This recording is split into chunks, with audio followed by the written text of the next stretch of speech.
The moment the apology came in, polished, rehearsed, wrapped in Hollywood charm, everything was supposed to calm down, but instead, it detonated something far bigger, because behind closed doors, Prince Harry didn't just ignore it.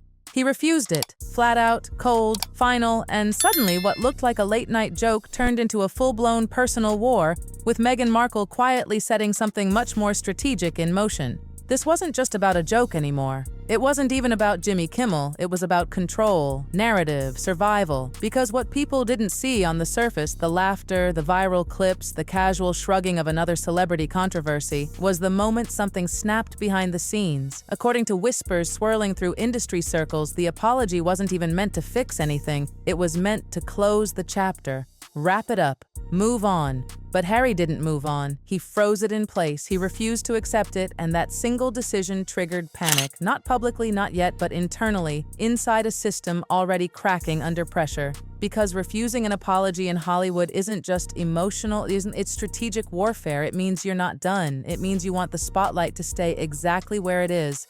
And suddenly, insiders started talking. Quietly at first, carefully, then louder. They said Harry watched the segment again, and again, and again, not laughing, not brushing it off, studying it, picking it apart, every word, every pause, every reaction from the audience, the way the crowd leaned into the joke, the way the laughter lingered just a little too long, because laughter is dangerous. It's not outrage. Outrage fades. Laughter sticks. And somewhere in that moment, something shifted inside him. This wasn't criticism he could fight. This wasn't headlines he could sue. This was something else, something more humiliating, being turned into entertainment. And that's when the refusal came. No statement, no acceptance, no acknowledgement, just silence. The kind of silence that screams. But here's where it gets darker, because while Harry was digging in, holding the line, refusing to give the apology any power, Meghan was doing the exact opposite. She was moving, not publicly, not dramatically, quietly, precisely, because if there's one thing she understands better than anyone watching this unfold, it's timing. And timing, right now, was everything. Behind the scenes, something started shifting. Calls, meetings, sudden changes in direction, people who hadn't been involved in months suddenly being brought back into conversations, old contacts reappearing, new proposals being drafted, not defensive moves, offensive ones, because this wasn't about damage control anymore, this was about repositioning. Sources started hinting that Meghan saw the controversy differently. Where Harry saw humiliation, she saw opportunity. A crack in the narrative wide enough to rebuild something entirely new. And the word being whispered? Come back. But not the kind people expect. Not a soft re-entry. Not a gentle public appearance to clear the air. No, something sharper. Something calculated. Something designed to flip the entire story upside down. Because here's the uncomfortable truth buried under all the noise. They've been here before. Criticism, backlash, public doubt, but this feels different. This time, it's not just coming from tabloids or critics or anonymous voices online.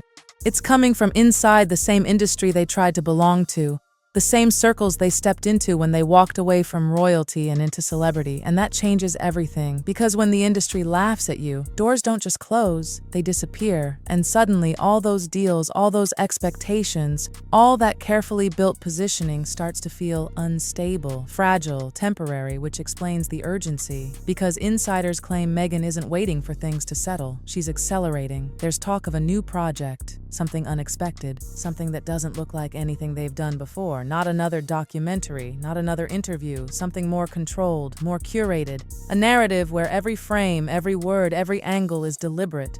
Because this time, they can't afford to be the punchline. And while all of this is quietly building behind the scenes, Harry is still holding that line, still refusing to accept the apology, still refusing to let the moment fade. And that creates tension. Because now there are two strategies unfolding at the same time. One is emotional, one tactic, one holding on to the moment, one trying to reshape it. And the question no one is asking out loud yet, but everyone is thinking, is simple. What happens when those two strategies collide? Because they will. They always do. And when they do, it won't just be another headline. It won't just be another viral clip.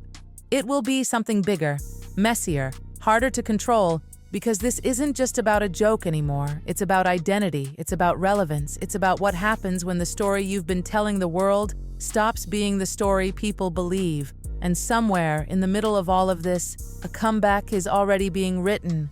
Not announced, not confirmed, but built, piece by piece, behind closed doors, where no one is supposed to see it coming. And the most dangerous part? By the time it becomes visible, it might already be too late to stop it. And just when it looked like the silence might stretch on long enough for the world to move on, something started leaking. Not loudly, not officially, but in fragments, in whispers that didn't feel accidental because suddenly there were quiet hints that meetings had already happened, that decisions had already been made, and that this so-called comeback wasn't just an idea floating in the background anymore. It was already in motion, already being shaped into something far more aggressive than anyone expected. Because the truth is, when a narrative begins to slip out of your control, you don't wait for it to stabilize. You seize it back before it rewrites you completely, and that is exactly what this looked like from the inside, a controlled escalation disguised as a reaction. Because here's what people outside don't fully understand. Once you become the subject of late-night mockery, once your story is reduced to punchlines that millions repeat without context, you're no longer just defending your reputation. You're fighting for your relevance. And relevance in that world isn't something you rebuild slowly, it's something you shock back into existence, and insiders began hinting that this next move, whatever it is designed to do exactly that. Not soften the narrative, not correct it, but overwhelm it, replace it, bury it under something so loud, so emotionally charged, so perfectly timed that people stop talking about the joke and start talking about the new story instead. And that's where things start to feel calculated in a way that's almost uncomfortable, because while Harry remains visibly locked into that moment, still refusing, still holding on to the idea that the apology itself was meaningless, still treating the entire situation like a personal line that cannot be crossed, Meghan appears to be operating 3 steps ahead, because the leaks suggest that what's coming isn't just another appearance or statement, it's something structured, something narrative-driven, something that reframes everything that just happened without ever directly addressing it, which is the most powerful move you can make in a situation like this, because you don't fight the story, you replace it with a better one. There are whispers of a controlled sit-down, but not the kind people are expecting. Not a defensive interview where questions are thrown and answers are carefully filtered, but something more one-sided, more curated, something where the framing itself does the talking, where the tone is already set before a single word is spoken. Because if there's one lesson learned from everything that came before, it's that open conversations can spiral, but controlled narratives don't. They guide, they direct, they lead the audience exactly where they want them to go.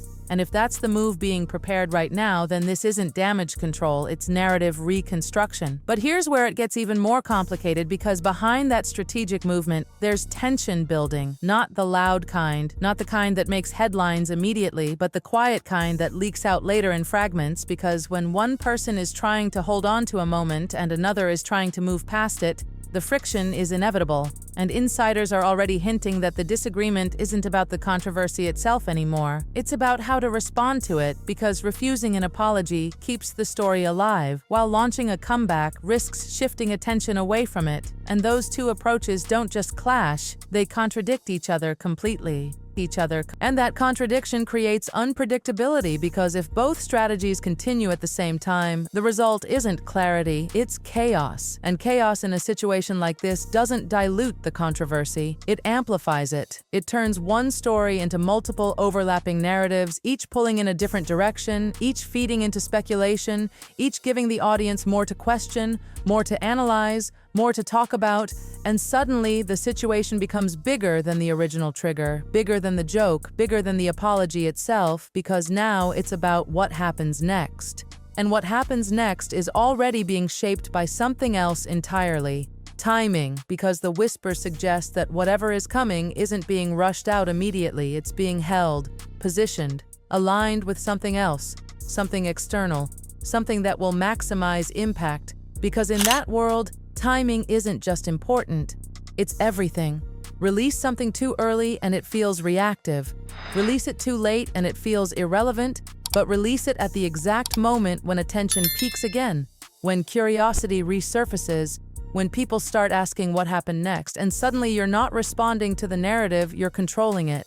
And that's what makes this feel less like a reaction and more like a setup, because the pieces are moving too precisely to be accidental. The silence from one side, the quiet activity from the other, the subtle leaks that feel intentional rather than random, the growing sense that something is being built just out of sight, something that will land not as a response but as a shift, a pivot, a redefinition of everything people think they understand about what just happened.